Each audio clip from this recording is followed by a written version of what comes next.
عين سين قاف كذلك يوحي إليك وإلى الذين من قبلك الله العزيز الحكيم له ما في السماوات وما في الأرض وهو العلي العظيم تكاد السماوات يتفطرن من فوقهن والملائكة يسبحون بحمد ربهم ويستغفرون لمن في الأرض ألا إن الله هو الغفور الرحيم والذين اتخذوا من دونه أولياء الله حفيظ عليهم وما أنت عليهم بوكيل وكذلك أوحينا إليك قرآنا عربيا لتنذر أم القرى ومن حولها وتنذر يوم الجمع لا ريب فيه فريق في الجنة وفريق في السعير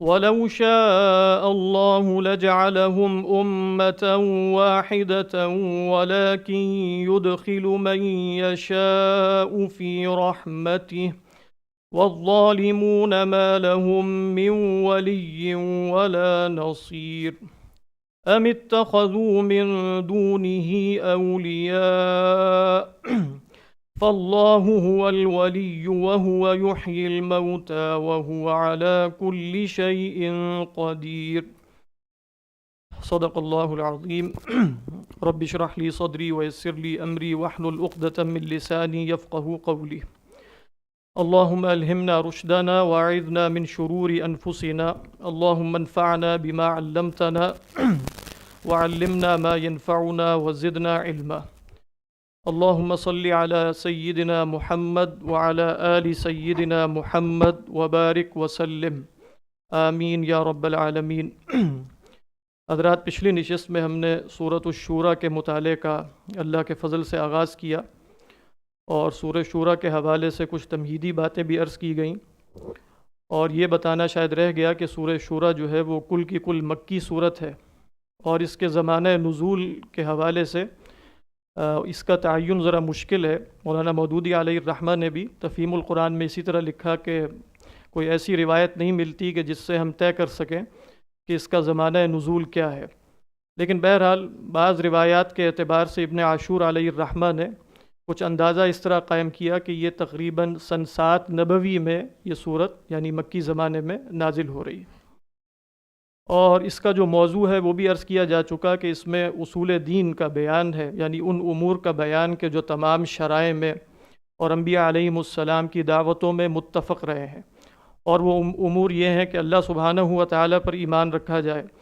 آخرت کو مانا جائے، رسولوں پر ایمان لایا جائے، اور پھر یہ کہ دنیا کی محبت دل سے نکالی جائے اور آخرت کی طرف رغبت پیدا کی جائے۔ یہ تمام امور وہ ہیں کہ جو تمام شرائع میں، تمام ادیان میں اصلاً دین ایک ہی ہے، یہ امور اصول کی حیثیت رکھتے ہیں، متفق علیہ ہیں۔ ہم تقریباً آیت نمبر 5 تک مطالعہ کر چکے تھے، آج انشاءاللہ آیت نمبر 6 سے آغاز کریں گے۔ اللہ سبحانہ و تعالیٰ فرماتے ہیں والذین اتخذوا من دونہ اولیاء، وہ لوگ کہ جو اللہ کے سوا کچھ کارساز بناتے ہیں، کچھ اولیاء بناتے ہیں، دوست بناتے ہیں، معبود بناتے ہیں۔ اور دیکھیے کہ پچھلی آیت سے اس کا ربط کچھ اس طرح ہے، اور انشاءاللہ کوشش کریں گے کہ بلا تکلف اگر آیات میں کوئی ربط نظر آتا ہے تو اس کا بھی بیان کر دیا جائے۔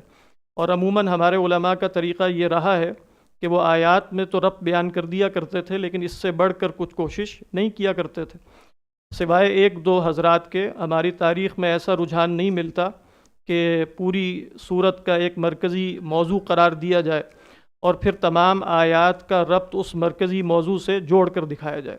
ہاں، اس کا اہتمام ضرور رہا ہے کہ جتنی بھی آیات ہیں وہ مربوط ہیں، اور اصول فقہ میں بھی ایک مبحث ہے جس کو عبارت النص کہا جاتا ہے، یعنی کسی شے کے بارے میں یہ طے کرنا کہ یہ نص ہے کہ نہیں، اس میں سیاق کی اہمیت پیش نظر رہتی ہے، یعنی وہ موضوع کہ جس مقصد کے لیے کلام لایا گیا ہو اس کو ہم نص کہتے ہیں، اور اگر ہم نص تک پہنچ جائیں تو اس پہنچنے کے طریقے کو عبارت النص کہا جاتا ہے۔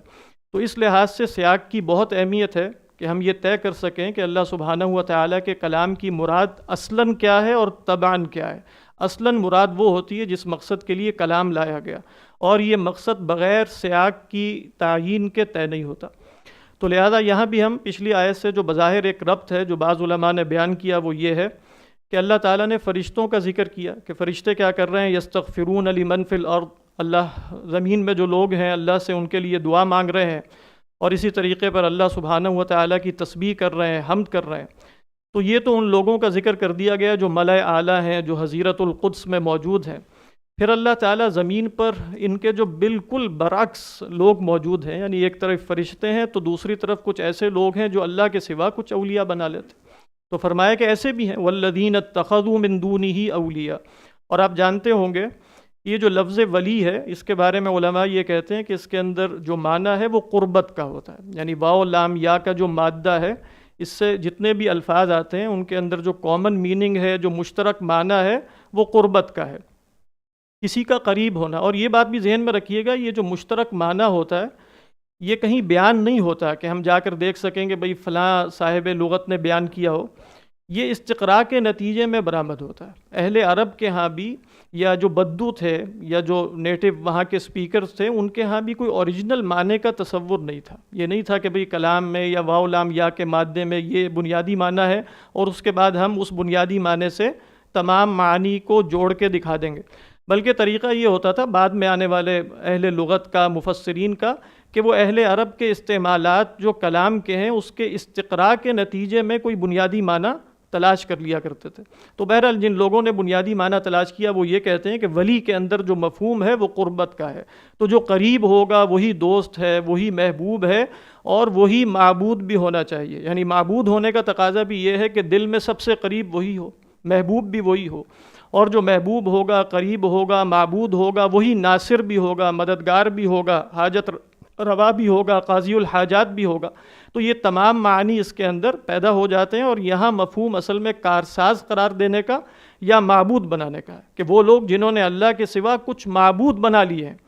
تو فرمایا اللہ حفیظ علیہم، اللہ سبحانہ و تعالیٰ ان پر نگران ہے۔ یہ جو حفیظ کا لفظ ہے آپ جانتے ہیں کہ حفاظت کے لیے بھی آتا ہے، نگہبانی کے لیے بھی آتا ہے، مراقبے کے لیے بھی آتا ہے، کسی کی دیکھ بھال کرنے کے لیے بھی آتا ہے، نگہداشت کے لیے بھی آتا ہے۔ لیکن جب اس کے ساتھ اعلیٰ کا صلہ آ جائے نا، اللہ حفیظ علیہم، تو اس کے اندر قہر کا، جبر کا، نگرانی کا، مراقبے کا، اور اس کے نتیجے میں جزا و سزا دینے کا مفہوم ہے۔ یعنی اللہ حفیظ علیہم، اللہ ان پر نگران بھی ہے، ان کے اعمال کو دیکھ بھی رہا ہے، اور اس کے نتیجے میں انہیں جزا و سزا بھی دے گا۔ تو وما انت علیہم بوکیل، اور اے نبی صلی اللہ علیہ وسلم آپ ان پر وکیل نہیں ہیں۔ تو اللہ کے لیے جو یہاں لفظ آیا وہ حفیظ کا ہے، اور اللہ کے نبی صلی اللہ علیہ وسلم کے لیے جو لفظ اختیار کیا گیا وہ وکیل کا ہے۔ تو وکیل کس کو کہتے ہیں کہ جس کے ذمے کوئی کام لگا دیا جائے، جس کو کچھ شے سونپ دی جائے۔ اس معنی میں ہم اللہ کو وکیل بناتے ہیں۔ تو اللہ کو وکیل بنانے کا مقصد کیا ہے کہ ہم اپنے تمام کاموں میں توکل اور اعتماد، کارساز اسی کو بناتے ہیں۔ جیسے اتفاق کی بات ہے کہ ایک دفعہ دیکھا کہ جو انشورنس کمپنیاں ہوتی ہیں تو عرب دنیا میں وہ لفظ بھی یہی استعمال کرتے ہیں۔ انہوں نے لکھا ہوا تھا وکلنا وتوکل، ہمیں وکیل بناؤ اور توکل کرو، یعنی ہمیں کارساز اپنا بناؤ، اپنے معاملات ہمیں سونپ دو، ہم تمہاری ذمہ داری لیں گے۔ تو اب یہاں کہا جا رہا ہے کہ وما انت علیہم بوکیل، اے نبی صلی اللہ علیہ وسلم آپ ان کے ذمہ دار نہیں ہیں، آپ سے نہیں پوچھا جائے گا، آپ کے ذمے یہ نہیں ہے کہ یہ ایمان لائے یا نہیں لائے، یہ آپ کا مسئلہ نہیں ہے۔ تو یہ آیات اصلاً اللہ کے نبی صلی اللہ علیہ وسلم کی تسلی کے لیے بھی ہیں کہ دیکھیے آپ پریشان نہ ہوں، آپ نے کوئی کوتاہی نہیں رکھی، آپ ان پر وکیل نہیں ہیں، آپ کا کام کیا ہے پھر؟ وہ اسی صورت میں ہم آگے دیکھیں گے کہ ان علیک الا البلاغ، اے نبی صلی اللہ علیہ وسلم آپ کی ذمہ داری کیا ہے کہ آپ یہ کلام پہنچا دیں۔ تو فرمایا وما انت علیہم بوکیل۔ اس کے بعد دیکھیے پھر وہی اسلوب آ رہا ہے بہت خوبصورت کہ وَكَذَلِكَ أَوْحَيْنَا إِلَيْكَ قُرْآنًا عَرَبِيًّا۔ ہم نے شروع میں شاید عرض کیا تھا 2 ہفتے پہلے، شاید آپ کو یاد ہو کہ یہ جو تشبیہ ہے وَكَذَلِكَ أَوْحَيْنَا، اس سورت کے شروع میں بھی کیا تھا كَذَلِكَ يُوحِي إِلَيْكَ وَإِلَى الَّذِينَ مِن قَبْلِكَ۔ یہ ایک اسلوب ہے جس میں گویا وحی کی تشبیہ وحی سے دی جاتی ہے، اور اس میں نے عرض یہ کیا تھا کہ وحی کے مانند چونکہ ہمارے سامنے اور کوئی نظیر نہیں ہے نا، بتا سکیں کہ وحی مانند الہام کے ہے، وحی مانند ٹیلی پیتھی کے ہے، وحی مانند فلاں شے کے ہے، وحی جیسی کوئی شے ہے ہی نہیں، کیونکہ نبی کے سوا غیر نبی پر جو بھی وارد ہوتا ہے وہ وحی نہیں ہوتی اصطلاحی معنی میں۔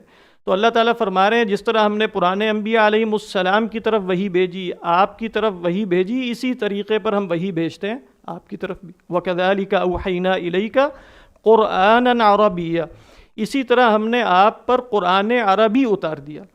اور اس پر بھی پچھلی نشست میں کچھ گفتگو ہوئی تھی کہ اللہ سبحانہ و تعالی خصوصاً یہ بات ذکر کرتے ہیں کہ قرآن مجید عربی زبان میں نازل ہوا ہے، اور اب عربی زبان میں نازل ہونے کا مطلب یہ ہے کہ یہ الفاظ کے سانچے میں اترا ہے، الفاظ اس کا کنٹینر ہیں، یہ محض معنی نہیں ہے بلکہ اللہ کی طرف سے عربی زبان میں نازل ہوا ہے۔ یہ اللہ کے رسول صلی اللہ علیہ وسلم کی کوئی تشکیل نہیں ہے، آپ کی کوئی افتراء یا نعوذ باللہ آپ کی کوئی اختلاق یا ایجاد نہیں ہے۔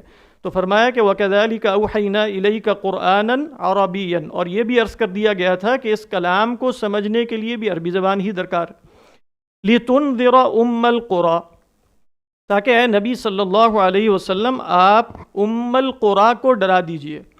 لیکن یہاں جو ام القریٰ ہے اس میں اتفاق یہ ہے کہ یہ مکہ ہے، لیکن اس میں اختلاف ہو گیا کہ اسے ام القریٰ کیوں کہا گیا، بستیوں کی ماں کیوں کہا گیا۔ اس میں کچھ مفسرین حضرات نے تکلف کیا، تکلف یہ کہ یہ ثابت کرنے کی کوشش کی کہ اصلاً جو مکہ ہے وہ زمین کے بالکل وسط میں ہے، اور بعض روایات میں آیا کہ زمین جب اس کو پھیلایا گیا تو ابتدا کہاں سے کی گئی؟ مکہ سے کی گئی۔ یوں کہا جاتا ہے کہ دحیت الارض من مکہ تھا، مکہ سے زمین پھیلائی گئی وغیرہ وغیرہ۔ لیکن صحیح تر قول یہ ہے کہ ام القریٰ اسے اس حوالے سے کہا گیا کہ عرب میں جو بنیادی بستی تھی جس کی طرف سب رجوع کیا کرتے تھے، جہاں بیت اللہ موجود تھا، جہاں حج کیا جاتا تھا، جہاں بازار لگا کرتے تھے حج کے موقع پر، وہ بستی بنیادی بستی ام القریٰ مکہ تھی۔ اور اللہ تعالیٰ نے مکہ کے سوا بھی اور بستیوں کو ام القریٰ کہا ہے، جیسے اللہ تعالیٰ فرماتے ہیں کہ وَمَا كَانَ رَبُّكَ مُهْلِكَ الْقُرَىٰ حَتَّى يَبْعَثَ فِي أُمِّهَا، اللہ تعالیٰ کسی بستیوں والوں کو ہلاک نہیں کرتے یہاں تک کہ ان بستیوں کی میں ایک مرکزی بستی میں اللہ تعالیٰ کسی نبی کو مبعوث نہ فرما دے۔ تو یہاں ام القریٰ سے مراد وہ بستی ہے جو اہل عرب میں مرکزی بستی تھی۔ اب یہاں ایک سوال کچھ لوگوں نے پیدا کیا کہ بھئی اگر اللہ کے نبی صلی اللہ علیہ وسلم ام القریٰ اور وما حولہا کو ڈرانے کے لیے تشریف لائے ہیں تو اس کا مطلب تو یہ ہوا کہ آپ کی بعثت صرف عرب کی طرف ہے۔ تو اس کا علماء نے جواب دیا کہ دیکھیں کہ ذکر کرنے سے تخصیص لازم نہیں آتی، بس یہ قاعدہ یاد کر لیجئے۔ یعنی مثال کے طور پہ اللہ کے رسول صلی اللہ علیہ وسلم کو کہا گیا کہ انذر عشیرتک الاقربین، کہ آپ اپنے قریبی رشتہ داروں کو ڈرا دیجئے۔ تو کیا اس کا مطلب یہ ہے کہ جو قریبی رشتہ دار نہیں ہے اس کو نہ ڈرایا جائے؟ یہاں مفہوم مخالف لینا درست ہوگا؟ نہیں، وہاں صرف ان کا ذکر کیا گیا، باقی کچھ اور جگہوں پر یہ بھی بتا دیا گیا کہ آپ کی دعوت عمومی ہے، جیسے یہاں ام القریٰ وما حولہا کا ذکر ہو گیا، اور بعض آیات میں آ گیا کہ وما ارسلناک الا کافۃ للناس بشیرا ونذیرا، اور قل یا ایھا الناس انی رسول اللہ الیکم جمیعا۔ تو ایسی جگہوں پر جہاں اسم وارد ہو وہاں مفہوم مخالف لینا درست نہیں ہوتا۔ یعنی مفہوم مخالف کیا ہوتا ہے؟ جیسے آپ کہیں زید عالم ہے، تو کیا اس کا نتیجہ یہ ہے کہ جو زید نہیں ہے وہ عالم نہیں ہے؟ یہ مفہوم مخالف ہوگا۔ آپ سب جانیں گے کہ نہیں، یہ بات تو نہیں ہے، زید عالم ہے لیکن اس کے سوا بھی کوئی عالم ہو سکتا۔ آپ کہتے ہیں سیدنا عیسیٰ اللہ کے رسول ہیں، تو سیدنا عیسیٰ اللہ کے رسول ہیں، کیا اس کا مطلب یہ ہے کہ جو عیسیٰ نہیں ہے وہ اللہ کے رسول نہیں ہے؟ اس کا مطلب یہ نہیں، عیسیٰ علیہ السلام کے سوا بھی اللہ کے رسول ہو سکتے ہیں۔ تو یہاں بھی اسلوب یہی ہے کہ ام القریٰ کا ذکر کر دیا گیا، لیکن ذکر کرنے میں یہ تخصیص نہیں ہے کہ صرف ام القریٰ کو ڈرانا ہے یا اور بستیوں کو بھی ڈرانا ہے، تو وہ ہمیں دوسرے دلائل سے معلوم ہو گیا۔ لیکن اللہ کے رسول صلی اللہ علیہ وسلم کی اولین بعثت اہل عرب کی طرف تھی۔ انی رسول اللہ الیکم خاصۃً وإلی الناس عامۃً، آپ نے فرمایا میں تمہاری طرف خاص طور پہ اللہ کا رسول ہوں اور باقی انسانوں کی طرف بھی عموماً بھیجا گیا ہوں۔ تو فرمایا کہ آپ کو ہم نے بھیجا اس لیے ہے تاکہ آپ ام القریٰ کو ڈرا دیں، ومن حولہا، اور جو ارد گرد لوگ ہیں ان کو بھی ڈرا دیں۔ ارد گرد میں اگرچہ پوری دنیا شامل ہے، لیکن یہاں آیت کے مفہوم میں پوری دنیا مراد نہیں ہے بلکہ اہل عرب ہی مراد ہیں، واللہ اعلم۔ وَتُنذِرَ يَوْمَ الْجَمْعِ، اب بتا تو دیا کہ انہیں ڈرانا ہے ام القریٰ کو، لیکن کس شے سے ڈرانا ہے؟ تو اس کے لیے اللہ تعالیٰ تنذرا کا لفظ دوبارہ لا رہے ہیں اس شے کی اہمیت کے لیے. یعنی یہ نہیں کہا کہ وَكَذَلِكَ أَوْحَيْنَا إِلَيْكَ قُرْآنًا عَرَبِيًّا لِتُنذِرَ أُمَّ الْقُرَىٰ مِنْ يَوْمِ الْجَمْعِ، بلکہ اس کو دوبارہ لے کر آئے وَتُنذِرَ يَوْمَ الْجَمْعِ، اور آپ ڈرا دیجئے انہیں جمع ہونے کے دن سے. اور آپ دیکھیے گا کہ یہاں بہت ہی خوبصورت بعض علماء نے ذکر کیا کہ یوم الجمع ہے نا، اس کے فوری بعد آپ دیکھ رہے ہیں کہ فریقن آ گیا، جس کو عربی زبان میں جیسے محسنات لفظیہ کہتے ہیں، کہ ہم اردو میں بھی شاید بولتے ہیں جمع اور فرق، یہ الگ الگ لفظ ہیں، جمع و فرق. اسی طرح عربی زبان میں کہا جاتا ہے کہ العلم کیا ہے، وہ جمع و فرقن ہے، جمع کرنا اور تفریق کرنا، متفرق اشیاء کو ایک وحدت میں پرو دینا، یہ علم ہے، اور پھر اس وحدت سے مزید کثرت پیدا کر کے دکھا دینا، یہ علم ہے. تو جمع اور فرق ایک دوسرے کے مقابلے میں آتے ہیں. تو جب اللہ سبحانہ و تعالیٰ نے یہ فرمایا کہ وہ جمع ہونے کا دن ہے، تو ایک سوال یہ پیدا ہو جاتا ہے کہ وہاں جمع ہونے کے بعد انجام میں بھی سب جمع ہوں گے یا انجام میں تفریق ہو جائے گی، وہاں فرق پیدا ہو جائے گا یا وہاں بھی جمع ہی رہیں گے سب کے سب. تو فرمایا وَتُنذِرَ يَوْمَ الْجَمْعِ لَا رَيْبَ فِيهِ، جس دن میں کوئی شک نہیں ہے، لیکن اس جمع کے دن تفرق ہو جائے گا، لوگ مختلف فریقوں میں اور گروہوں میں بٹ جائیں گے. تو کیا فرمایا فَرِيقٌ فِي الْجَنَّةِ وَفَرِيقٌ فِي السَّعِيرِ، ایک گروہ جنت میں ہوگا اور ایک گروہ بھڑکتی آگ میں ہوگا. اور آپ دیکھیے کہ یہاں بغیر کسی حرف عطف کے یہ بات آ رہی ہے، اور اس کے اندر مزید اشارہ کس بات کی طرف ہے، جیسے علماء نے کہا کہ یہ ایک سوال کے جواب میں ہے.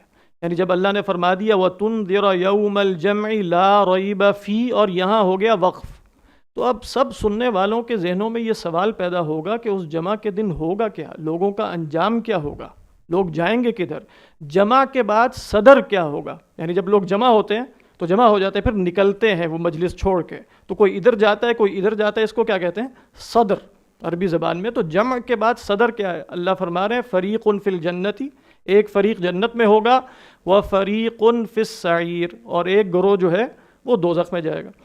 اب آپ دیکھیے کہ یہاں ایک سوال پیدا ہوتا ہے، اور وہ انسانی ذہن میں ہونا بھی چاہیے، اور اگلی آیت بہت اہم ہے اگر اس کو ذرا کچھ دقت کے ساتھ سمجھ لیا جائے.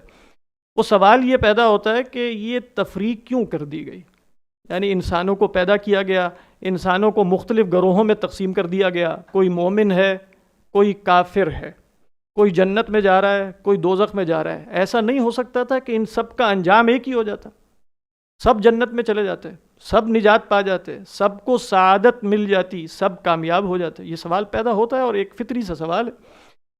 تو اب اس کی بہت سی وجوہات ہو سکتی ہیں.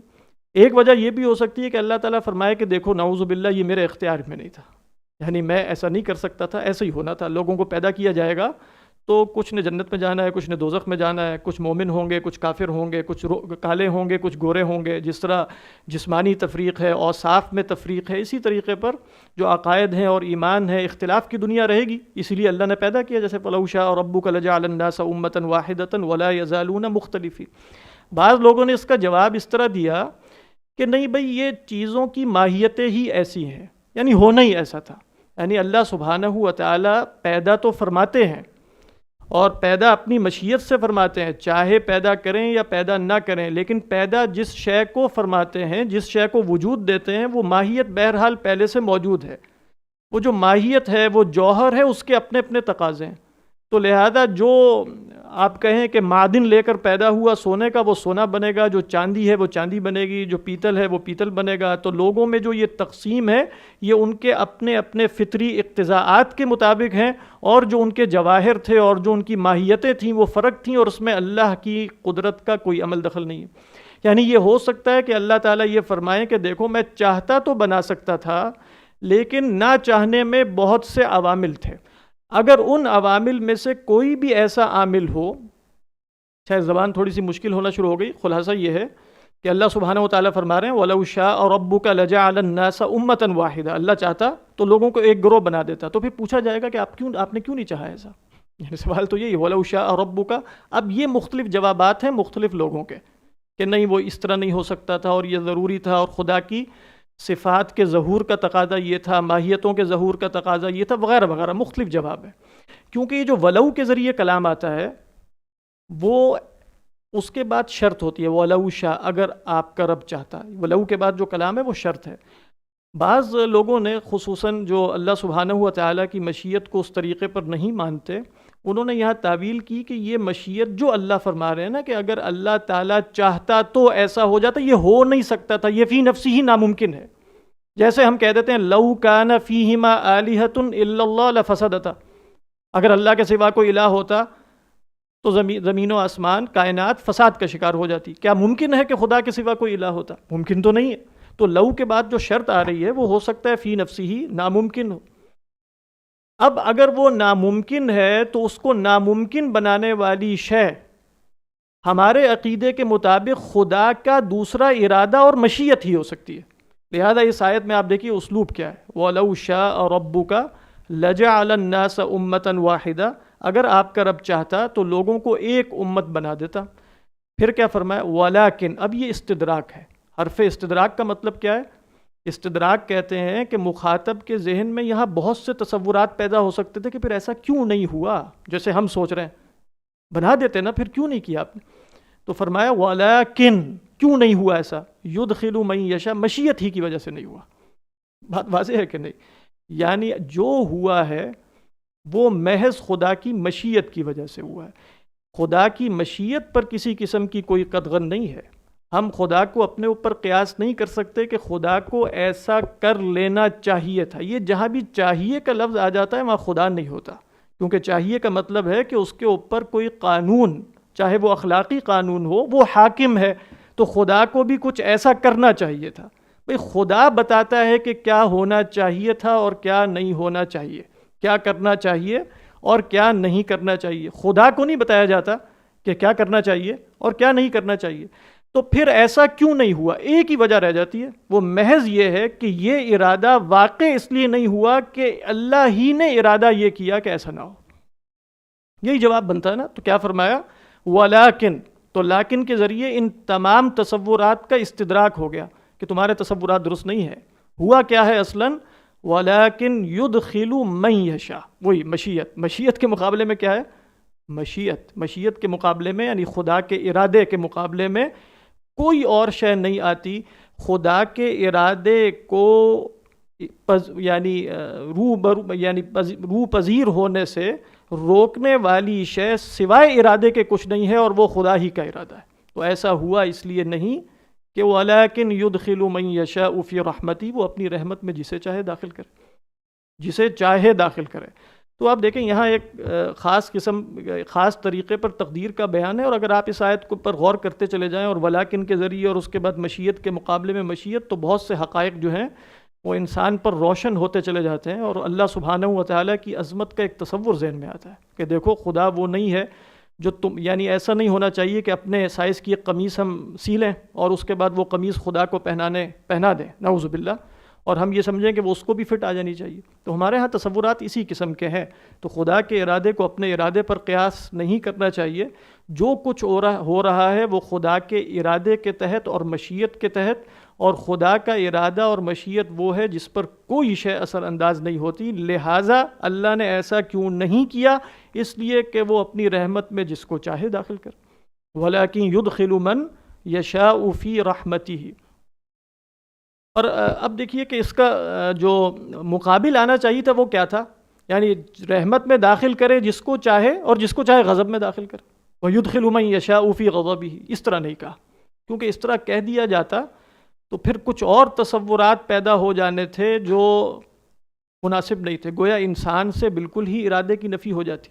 تو اللہ نے آگے یہ فرمایا وَالظَّالِمُونَ، اب آپ دیکھیں، اور ظلم کرنے والے۔ تو یہاں یہ بھی بتا دیا، دیکھو خدا کی مشیت اور ارادے کی وجہ سے اپنی بد عملی پر، ظلم پر، شرک پر، کفر پر استدلال نہ کرتے چلے جانا کہ ہاں ٹھیک ہے خدا نے ایسا ہی کیا تو ایسا ہو گیا۔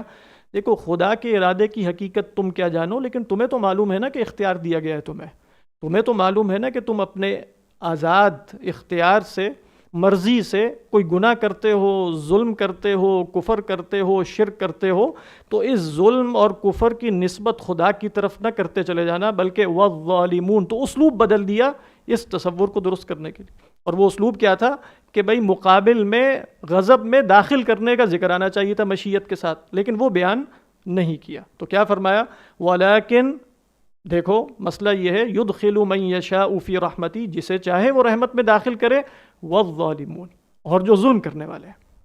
تو بہرحال یہ بہت اہم آیت ہے، اس پر غور کرنا چاہیے، اور ساتھ اس میں ہمیں جو ادب سکھایا گیا ہے پورے قرآن مجید میں کہ رحمت اور جو احسان ہے اور نعمت ہے اور جو بھی تمہیں خیر پہنچے اس کی نسبت کرو خدا کی طرف، اور جو اس کے سوا ہے، جو ظلم ہے، جو کفر ہے یا گناہ ہو گیا ہے، اس کی نسبت کس کی طرف کرو؟ اپنی طرف کرو۔ ما اصابک من حسنۃ فمن اللہ وما اصابک من سیئۃ فمن نفسک۔ تو ایسا نہیں کہا اللہ نے کہ اور اللہ نے جس کو چاہا اس سے ظلم کروا لیا، نہیں، بلکہ والظالمون۔ تو بہرحال یہی وہ مسئلہ ہے کہ جو تقدیر کا مسئلہ ہے، اور انسان کو کہا یہی گیا ہے کہ یہ ان مسائل میں سے ہے جو شاید ان کو اپنی حقیقت کے اعتبار سے اس کو سمجھنا انسانی عقل سے کچھ ماورا ہے، لیکن اتنا جاننا ضروری ہے کہ خدا کا ارادہ ہی ہے، دنیا میں جو کچھ نظر آ رہا ہے وہ خدا کے ارادے کے نتیجے میں ہے، لیکن ساتھ یہ ضرور ماننا کہ انسان کو بھی ارادہ دیا گیا ہے، انسان کو بھی اختیار دیا گیا ہے، اور اس ارادے اور اختیار کی بنیاد پر اس کی پکڑ ہوگی، اس کا محاسبہ ہوگا، جزا اور سزا کا نظام ہے، اسی کی بنیاد پر تکلیف ہے۔ تکلیف سے مراد انسان کو مکلف بنانا ہے۔ تو فرمایا والظالمون، اور ظلم کرنے والوں کے ساتھ کیا ہوگا؟ ما لہم من ولی ولا نصیر، ان کے لیے کوئی ولی نہیں ہے، جیسا بھی کہا تھا کہ انہوں نے اللہ کے سوا ولی بنا لیے، اور نہ کوئی ان کا مددگار ہے۔ اس کے بعد دیکھیے پھر ایک استفہام انکاری ہے۔ استفہام انکاری کا مطلب ہے کہ یہ سب کچھ سننے کے بعد بھی تمہیں تعجب ہونا چاہیے ان لوگوں کے حال پر۔ کن لوگوں کے حال پر؟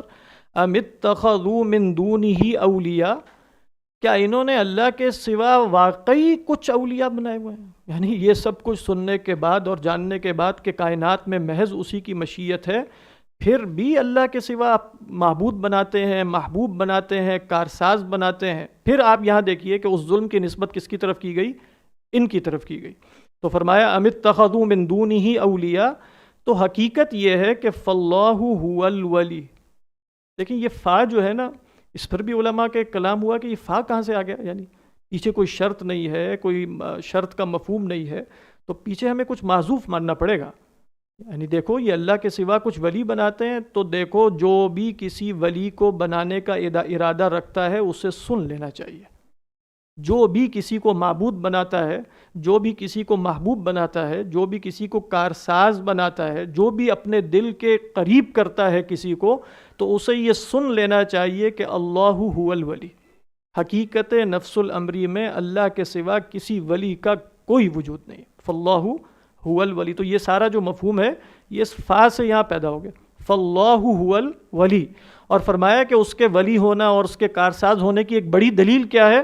وَهُوَ يُحْيِي الْمَوْتَى، مردوں کو بھی وہی زندہ کرتا ہے، حیات بھی وہی بخشتا ہے، عدم سے کائنات بھی اس نے پیدا کی ہے، وہ اگلی آیت میں مفہوم آ رہا ہے۔ فرمایا وَهُوَ عَلَى كُلِّ شَيْءٍ قَدِيرٌ، ہر شے پر قادر۔ انشاءاللہ اس آیت پر آئندہ کبھی گفتگو کریں گے، اگلی آیت بھی بہت اہم ہے۔ فرمایا وَمَا اخْتَلَفْتُمْ فِيهِ مِنْ شَيْءٍ۔ اب اس کا ربط کیا ہے پیچھے سے؟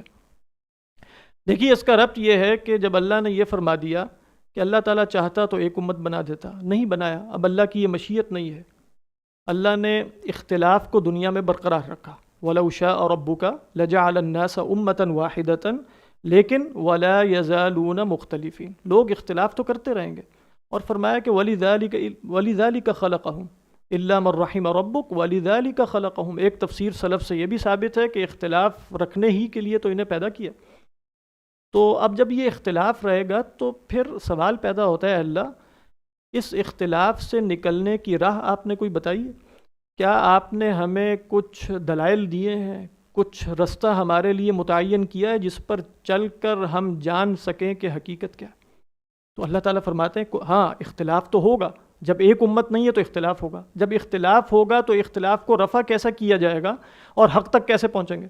تو فرمایا وَمَا اخْتَلَفْتُمْ فِيهِ مِنْ شَيْءٍ، جس مسئلے میں بھی تم اختلاف کرو گے فَحُكْمُهُ إِلَى اللَّهِ، تو اس کا حکم، اس میں فیصلہ تو اللہ ہی کی طرف سے ہے۔ کیا مطلب؟ اب اس کے دو معنی علماء نے بیان کیے۔ ایک معنی یہ بیان کیا کہ قیامت کے دن کی بات ہو رہی ہے، یہ مرجو رائے ہے کہ اللہ تعالیٰ قیامت کے دن جو فرماتے ہیں نا کہ یہودی ہوئے، نصرانی ہوئے، صابی ہوئے، مجوسی ہوئے، مشرک ہیں، اہل ایمان ہیں، سب کے درمیان فیصلہ کر دے گا۔ قیامت کے دن اختلاف رفع کر دیا جائے گا۔ یہ معنی بھی فی نفسی ہی درست ہے، لیکن اس جگہ جو زیادہ راجح معنی ہے جس کو کچھ محقق مفسرین نے ترجیح دی ہے وہ ہے دنیا میں، کیونکہ اختلاف رفع کرنا دنیا میں ہے۔ قیامت کے دن وہ اختلاف رفع بھی ہو جائے گا تو اس اختلاف رفع ہونے کے نتیجے میں انسان اپنے موقف کو بدل کے نجات شقاوت کو سعادت میں بدل نہیں سکتا۔ جو فیصلہ ہو گیا وہ تو ہو گیا۔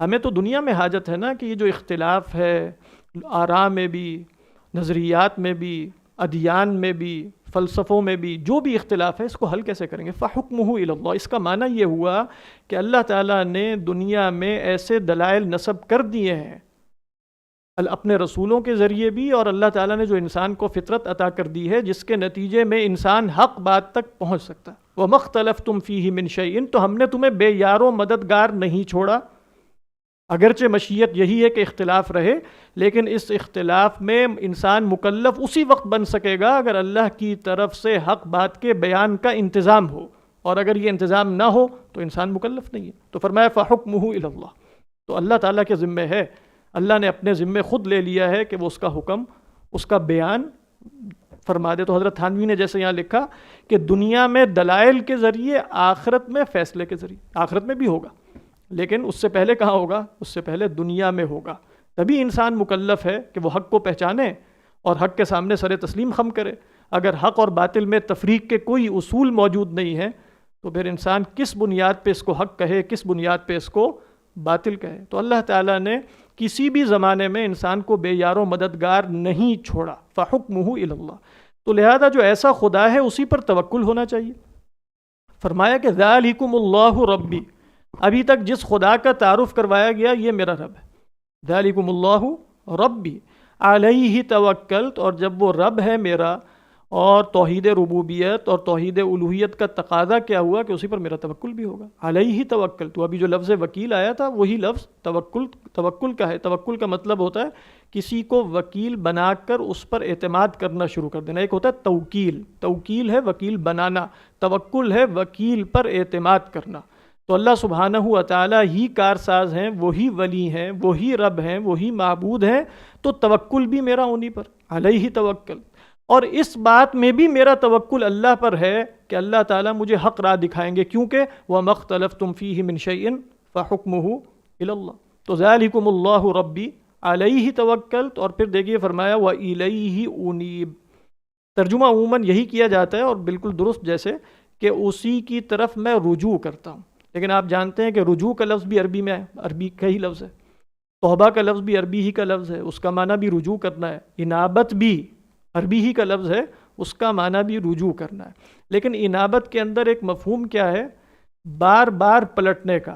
جیسے آپ تواب کہتے ہیں نا، نوبہ عربی زبان میں کہتے ہیں جیسے ایک باری، تو باری کے بعد ایک اور باری آنا، تیسری باری، چوتھی باری، پانچویں باری۔ تو انابت کہتے ہیں کہ کچھ عرصے بعد اللہ سبحانہ و تعالیٰ کی طرف گویا جیسے ہی غفلت کا پردہ دل پر چڑھنے لگے، چھانے لگے، اسے ڈھانپنے لگے، فوراً خدا کی طرف رجوع کیا جائے۔ یہ کیا ہے؟ یہ انابت ہے۔ تو ذالکم اللہ ربی علیہ توکلت، اور اسی کی طرف میری انابت ہے، میرا رجوع ہے، میری توجہ ہے۔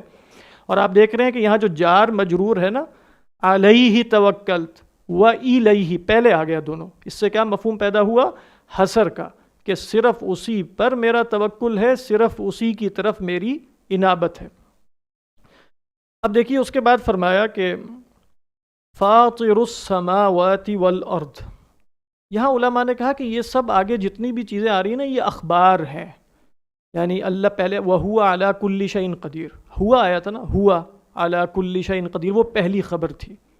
اب اسی کے متعلق اللہ تعالیٰ ہی کا تعارف کروایا جا رہا ہے، فاطر السماوات والارض۔ اب آپ دیکھیے کہ جو لفظ فاطر ہے، یہ لفظ بھی بہت خوبصورت ہے، اور اس کے حوالے سے بھی علماء میں مطلب بحث ہے کہ اس کے حقیقی معنی کیا ہے، کیا کیا اس کے اندر پایا جاتا ہے۔ اور جیسے میں پہلے بھی عرض کر چکا ہوں کہ حقیقی معنی تلاش کرنا یہ متاخرین کا ایک طریقہ ہے، حقیقی معنی کوئی نہیں ہوتا، عربوں کے استعمالات ہوتے ہیں بس۔ تو عرب جو بھی استعمال کرتے ہیں وہ کیا ہے؟ کبھی اس معنی میں استعمال کرتے ہیں پھاڑ دینا، کبھی اس معنی میں استعمال کرتے ہیں نکال دینا، کبھی اس معنی میں استعمال کرتے ہیں کہ ایک حالت سے دوسری حالت میں پہنچا دینا۔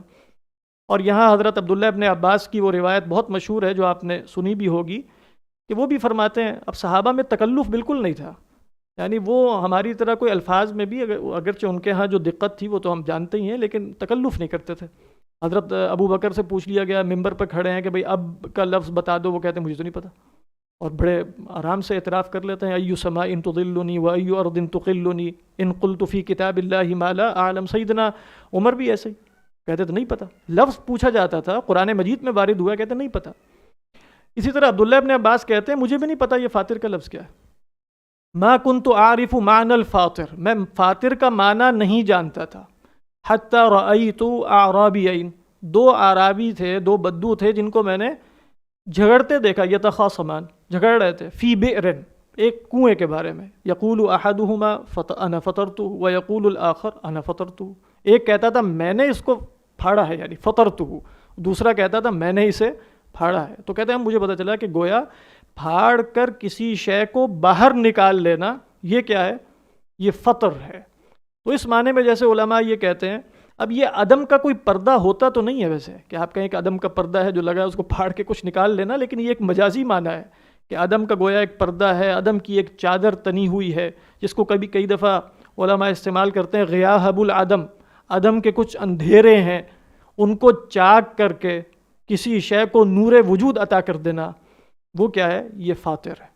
تو فاطر کے اندر گویا عدم سے پیدائش کا مفہوم بھی آ گیا، یعنی کسی شے کو نکالنا وہاں سے جہاں ظاہر میں وہ نظر نہیں آ رہی تھی، اب وہ ظاہر میں نظر نہ آنا یا اس وجہ سے تھا کہ وہ تھی نہیں، یا اس وجہ سے تھا کہ وہ مستور ہے، تو دونوں معنوں میں یہ مستعمل ہو سکتا ہے، دونوں معنوں میں کہ شے موجود تھی اور اسے نکال لیا، اور شے موجود نہیں تھی پھر اسے نکال لیا۔ اور بعض نے کہا کہ فاطر کے اندر عدم سے پیدا کرنے کا اگرچہ مفہوم ہے، لیکن لفظ باری کے اندر عدم سے پیدا کرنے کا مفہوم زیادہ ہے، اور جہاں تک لفظ بدی ہے تو بدی کا جو مفہوم ہے وہ عدم سے پیدا کرنے کا نہیں ہے، وہ ہے کسی شے کو بغیر کسی مثال کے پیدا کرنا، یعنی اس کی کوئی نظیر نہیں ہوتی پہلے سے، یعنی ایسا نہیں ہے کہ پہلے سے کوئی خاکہ موجود تھا یا پہلے سے کوئی بنی بنائی کائنات تھی تو کہا کہ اسے دیکھ کر بنا لیتے ہیں، تو اعلیٰ غیر مثال سبق، جیسے ہم بدعت کس کو کہتے ہیں کہ بدعت ایجاد کر لی جاتی ہے، اس کی پہلے کوئی مثال نہیں ہوتی جس پر ہم اسے قیاس کر سکیں شریعت میں کہ اس کا حکم مستحب کا یا کم از کم مباح کا برآمد کر سکیں، تو ایسی پہلے سے مثال نہ ہو تو وہ کیا ہے، وہ بدعت ہے۔ تو بہرحال اللہ تعالیٰ کا تعارف کروایا گیا کہ فاطر السماوات والارض، زمین و آسمان کا وہ خالق ہے، پیدا کرنے والا ہے۔ جعل لکم من انفسکم ازواجا، اس نے تمہارے لیے تمہاری اپنی جانوں سے، تمہاری اپنی جنس سے، تمہاری اپنی نوع سے، یہاں من انفسکم سے مراد کچھ نے وہ لیا کہ آدم علیہ السلام کی پسلی سے حضرت حوا کو پیدا کیا گیا، لیکن زیادہ قوی معنی یہ ہے کہ تمہاری نوع سے، یعنی انسان، یعنی مرد کی جو عورت ہے وہ انسان ہی ہے نا، تو جیسے کہا جاتا ہے کہ الجنس یمیل الی جنس ہی، تو انسان کے سکون کے لیے، اطمینان کے لیے اور تزاوج کے لیے جو جوڑے بنائے جائیں گے وہ انسان کی نوع میں سے ہوں گے۔ تو جعل لکم من انفسکم، تمہاری اپنی نوع میں سے پیدا کیے، کیا پیدا کیے، ازواجن، جوڑے، ومن الانعام ازواجن، اور اسی طرح چوپاؤں میں بھی بہت سے جوڑے بنا دیے، اور اس کے ساتھ کیا ہوتا ہے، یذرؤکم فیہ، وہ ان جوڑوں کے ذریعے تمہیں پیدا بھی کرتا ہے، پھیلا بھی دیتا ہے۔ یہ جو ذرا یذرؤ کا لفظ ہے اس کے اندر دو مفہوم ہیں، ایک پیدا کرنے کا ہے، انشاء کا ہے، اور پیدا کرنا جو تزاوج کے نتیجے میں ہو رہا ہو، اور تزاوج سے مراد یعنی مذکر اور مؤنث کے ملاپ کے نتیجے میں جو ایجاد ہو رہی ہو، اور دوسرا مطلب کیا ہے، تکثیر کا، اور یقیناً نسل کے اندر تکثیر کا، کثرت کا مفہوم پیدا ہو جاتا ہے۔ تو آپ دیکھیں نا کہ ذریہ کا جو لفظ ہے وہ بھی اسی سے ہے، اس میں بھی اختلاف ہے کہ وہ ذریہ ہے کہ ذریہ ہے، اور ایک رائے کے مطابق وہ ذریہ ہے۔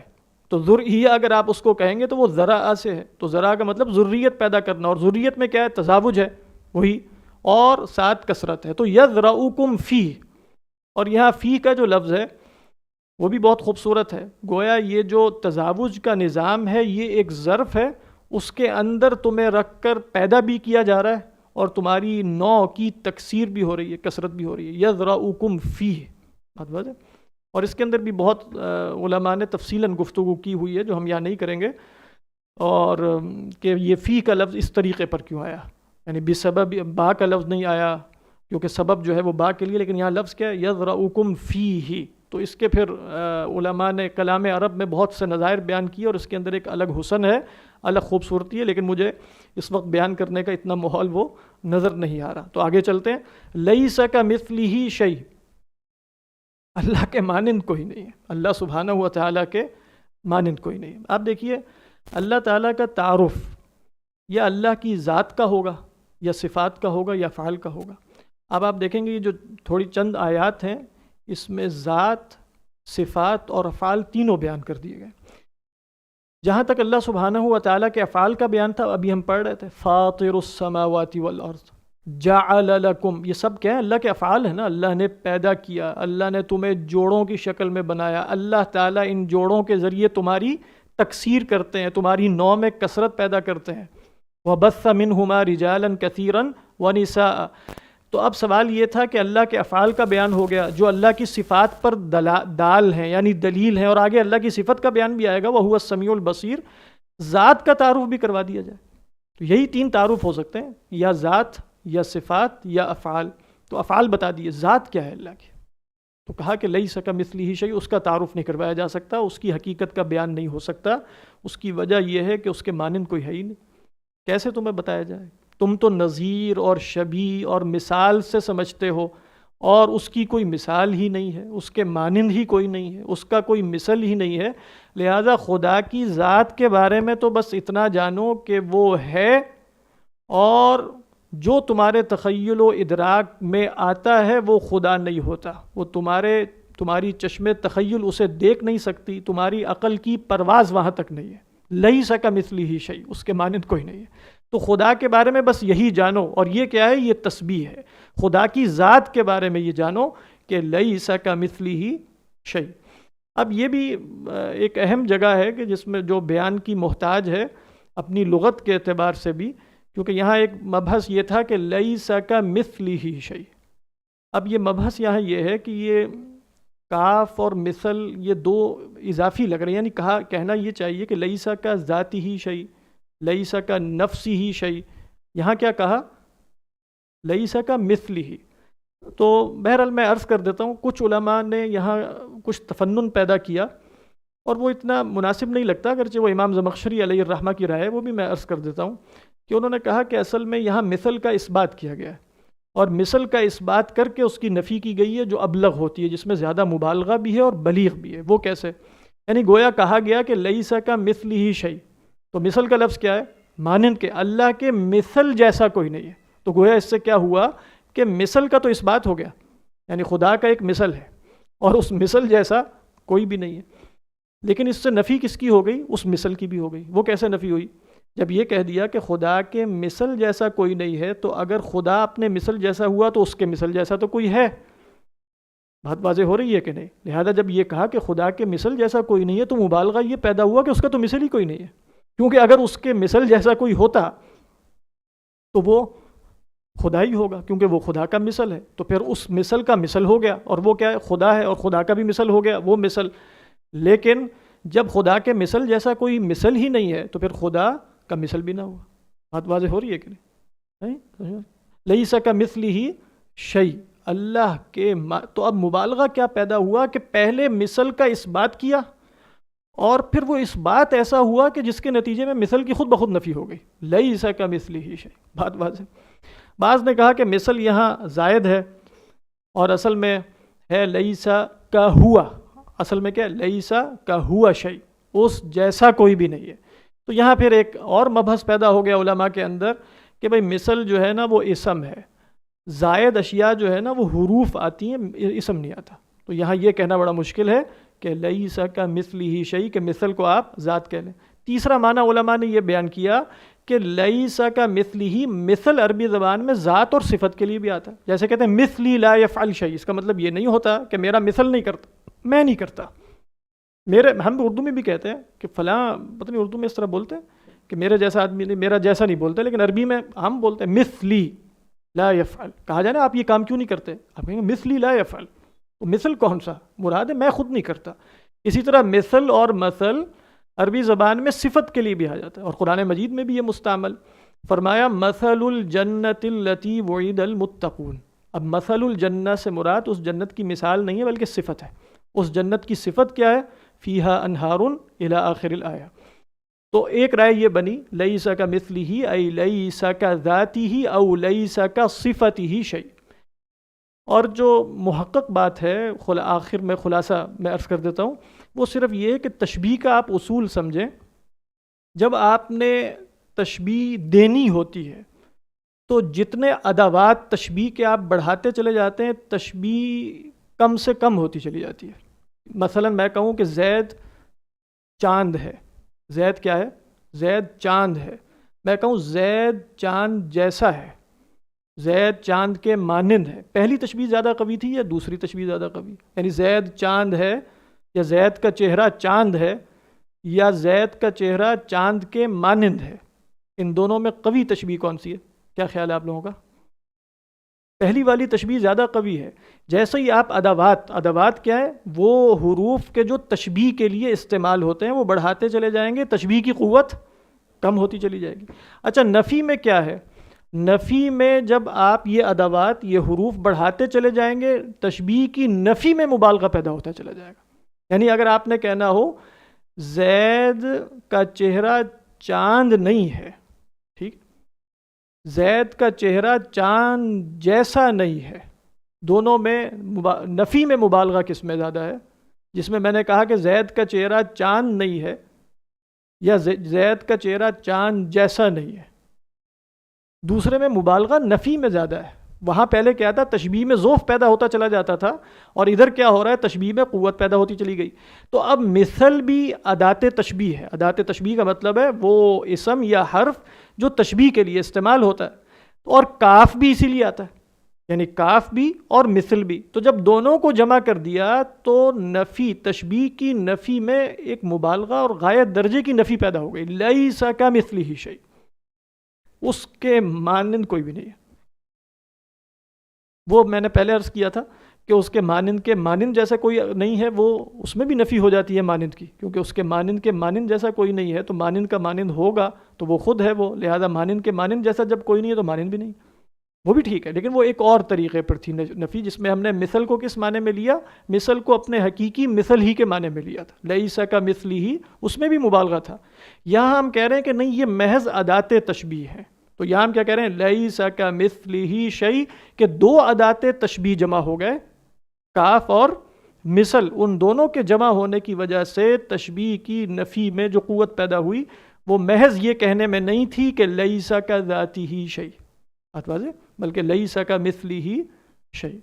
تو بہرحال یہ وہ جیسے قرآن کا پورا اسلوب ہے، ہم پڑھ چکے ہیں تسبیح اور تحمید کا، تو یہ گویا تسبیح ہے لیس کمثلہ شیء، اور وہو السمیع البصیر کیا ہے؟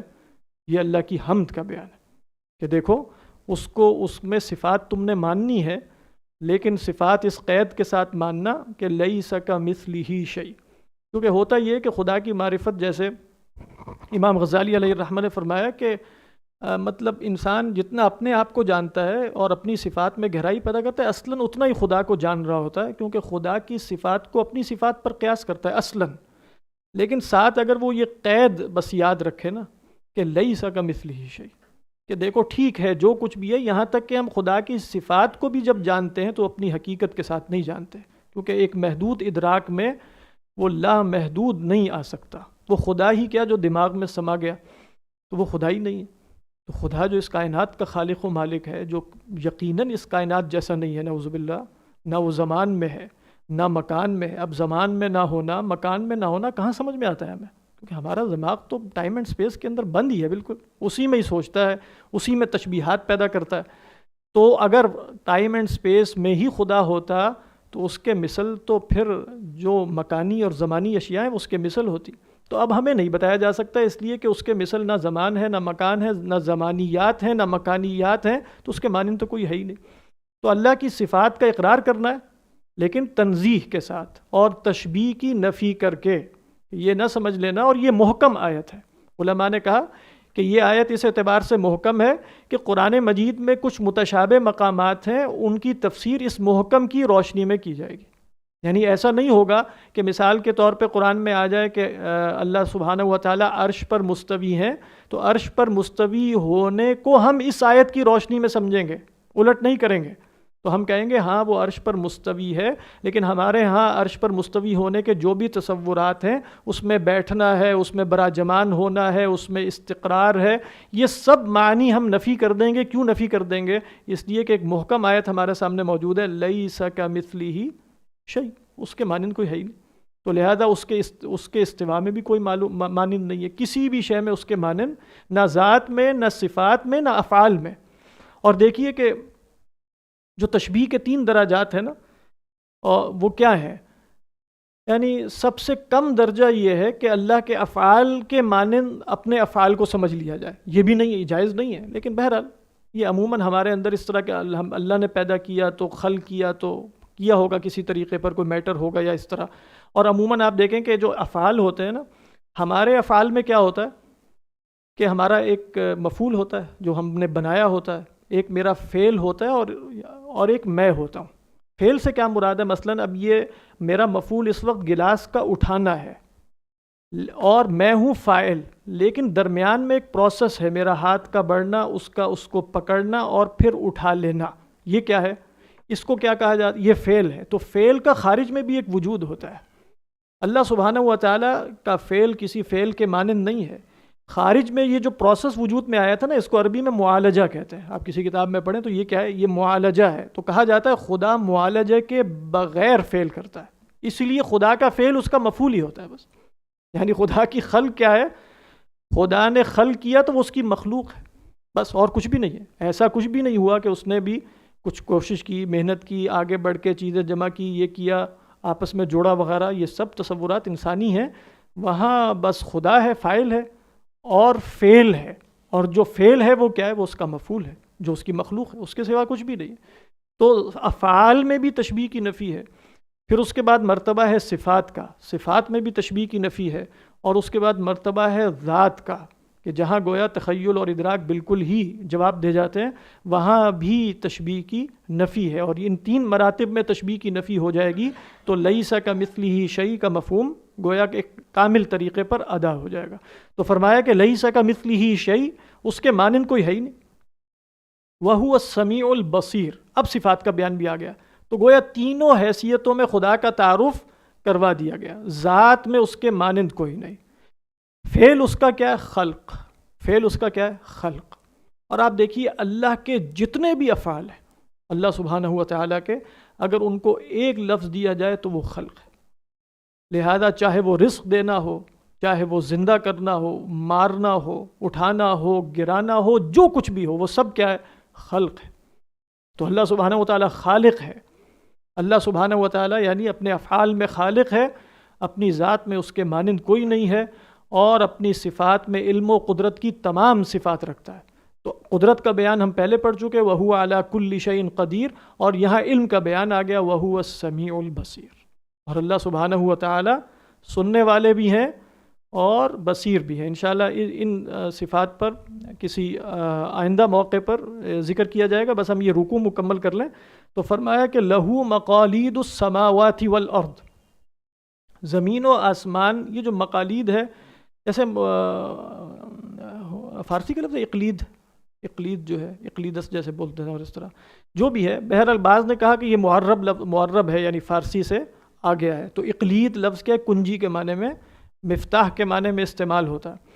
اور بعض نے کہا کہ نہیں، یہ عربی زبان کا لفظ ہے اور اس کی واحد جو ہے وہ مقلاد ہے، مقلاد واحد ہے، اور جمع کیا ہے؟ مقالید، اور یہ بھی کنجیوں کے معنی میں استعمال ہوتا ہے۔ اور بعض نے کہا کہ نہیں، کنجیوں کے لیے استعمال نہیں ہوتا بلکہ خزانے کے لیے استعمال ہوتا ہے، دونوں ایک ہی معنی۔ مبالغہ کس میں زیادہ ہے؟ اگر ہم ترجمہ یہ کریں کہ زمین و آسمان کے خزانے اس کے پاس ہیں، یہ بھی درست ہے، اور زمین و آسمان کے خزانے کی کنجیاں اس کے پاس ہیں، یہ بھی درست ہے ترجمہ، لیکن اس ترجمے میں مبالغہ ذرا زیادہ ہے۔ خزانے کسی اور کے کیا پاس ہوں، اس کی جو کنجیاں ہیں وہ بھی اللہ سبحانہ و تعالیٰ کے پاس ہے۔ اور خلاصہ کیا ہے کہ کائنات میں جو متصرف ہے، جو تصرف کرتا ہے، واحد، دیتا ہے اور لیتا ہے، نافع ہے اور ضار ہے، وہ صرف خدائی ہے۔ تو لہذا رزق کون دے گا اور رزق تنگ کون کرے گا؟ تو فرمایا کہ یبسط الرزق لمن یشاء ویقدر، کیونکہ مقالید اس کے پاس ہے، تو جس کے لیے چاہتا ہے رزق کشادہ کر دیتا ہے، جس کے لیے چاہتا ہے رزق تنگ کر دیتا ہے، اور یہ سب خدا کی مشیت ہے۔ انشاءاللہ یہ آیات بھی بعد میں آئیں گی، ان پر بھی گفتگو ہوگی۔ اِنَّهُ بِكُلِّ شَيْءٍ عَلِيمٌ، بے شک وہ ہر شے جانتا ہے۔ علم کا بیان دوبارہ آ گیا، یعنی سماعت و بصارت کا بیان بھی آ گیا، اور اس میں انشاءاللہ ایک مبحث ہے وہ آئندہ عرض کریں گے۔ اور وَهُوَ عَلَىٰ إِنَّهُ بِكُلِّ شَيْءٍ عَلِيمٌ، اس پر آیت کا اختتام ہوا۔ یہ جو اصول دین کا بیان ہو گیا پہلے رکوع میں، اسی کے بارے میں اب اگلے رکوع میں بیان کیا جا رہا ہے کہ تمام انبیاء کو یہی دے کر بھیجا گیا تھا۔ جو اختلاف واقع ہوا ہے وہ انبیاء علیہم السلام کے بیان میں کسی قسم کی کوتاہی اور کمی کی وجہ سے نہیں ہوا، جو پیچھے اختلاف کا ذکر بھی آیا تھا، بلکہ ہم آگے پڑھیں گے وَمَا تَفَرَّقُوا إِلَّا مِن بَعْدِ مَا جَاءَهُمُ الْعِلْمُ بَغْيًا بَيْنَهُمْ، تو ہم نے ہدایت کا کامل نظام جاری کیا ہے، ہم ہر ایک کو بتاتے ہیں حق کیا ہے، اور یہ جو تفرقہ تمہیں نظر آ رہا ہے یہ انبیاء علیہم السلام کے جانے کے بعد بغی کے نتیجے میں پیدا ہوا ہے، ظلم اور زیادتی اور سرکشی اور ہٹ دھرمی اور حسد اور بغض کی وجہ سے پیدا ہوا، اور تمام انبیاء کا دین ایک تھا، وہ اپنی ذمہ داری جو کہ اقامت دین کے نام سے موسوم کی گئی اگلی آیات میں، وہ کامل طریقے پر ادا کر کے گئے ہیں، ان میں سے کسی نے کوئی کوتاہی نہیں کی، کوتاہی ہوئی ہے، تفرقہ واقع ہوا ہے تو بعد میں ہوا ہے۔ یہ آیت جو رکوع ہے اگلا دوسرا رکوع بہت اہم ہے بعض اعتبارات سے، تو انشاءاللہ اس پر اگلی دفعہ ہم گفتگو اللہ نے چاہا تو کریں گے۔ اب اس حوالے سے کچھ سوال مختصراً آپ کے ذہنوں میں آیا